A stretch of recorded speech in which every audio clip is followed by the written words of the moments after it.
Hello mga kabakes! Ayan, belated Merry Christmas and Happy New Year po sa inyong lahat.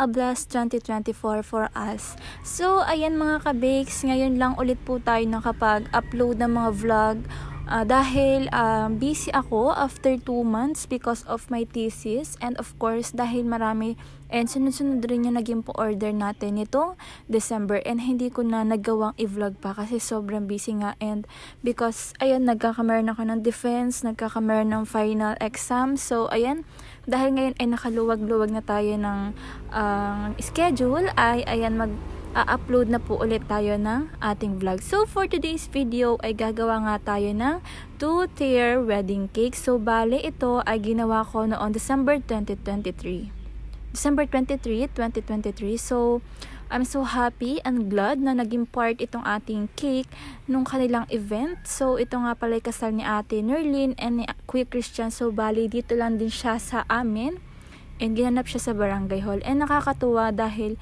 yun talagang pagmamahalan nila ay bunga ng Dole Tupad. Yes. So nakakatuwa lang na naging part tayo yung ating cake nung kanilang wedding. So syempre, yung mga ganong event naman ay talagang pinapangarap ng mga bakers na magawa ng mga cake. So isa yun sa mga pangarap ko dahil medyo madala nga yung nagpapagawa sa atin itong gantong cake. And ayan, so napakasimple lang nitong cake na ito pero super ganda. And bali ayan, ang cake flavor nga nitong ating cake sa bottom tier is chocolate moist cake. So I tried it kasi sabi ng mga co-bakers ko is much better na choco moist yung flavor ng ating cakes kasi hindi siya nagwiwiggle sa biyahe. Pero yung top tier niya is chiffon cake. So chocolate chiffon cake yung nagustuhang flavor ni ate. So yun yung ginawa ko dahil takot ako chocolate moist cake sa top tier kasi alam ko namang super bigat ng moist cake and natatakot ako, although napakalapit naman ng pagdadalhan nitong ating cake. So ayan mga kabakes, kamusta naman po ang ating holiday season? Kamusta ang ating pa-order? So ayan, bali ako ay noong December 25 is medyo hindi karamihan naman yung ating pa-order, pero noong January ay dun tayo bumawi-bawi. So marami-rami yung ating binake na leche flan. So ayan, syempre hindi naman dapat na cakes lang yung ating ginagawa. So dapat naghahanap or nag-iisip rin tayo ng iba pang product na ating ibebenta para mas mapalago pa yung ating negosyo. So ayan mga kabakes, hindi ko na nga ipapakita dito kung paano ko in-stock yung itong top tier kasi ay medyo hindi maganda yung nung video. So ayan, bali naglagay lang ako nitong naglagay ako dun sa bottom tier ng mga plastic dowel or milk tea straw, mga bali 5 piraso siguro yun.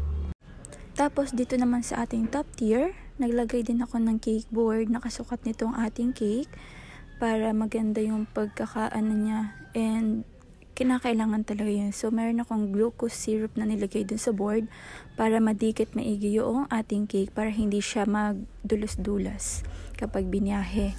And then naglagay din tayo dito ng mga milk tea straw, which is siguro mga 2 pieces lang doon sa dulo and dito sa unahan.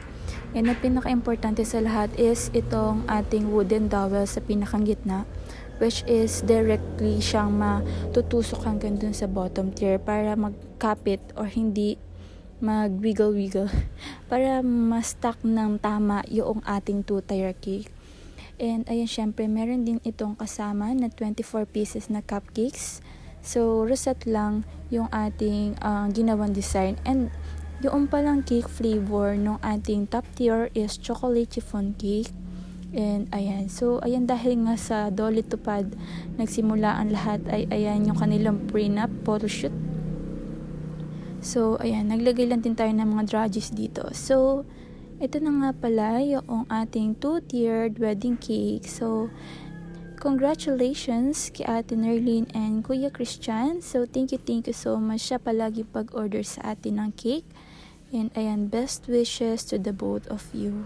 So to my viewers, thank you so much po, and of course, hintay-hintay lang tayo dahil mag-a-upload po ulit ako ng panibagong vlog na cake designs for you. So ayan, thank you so much mga kabakes, and hope na marami rin kayong maging pa-order this 2024, and thank you so much.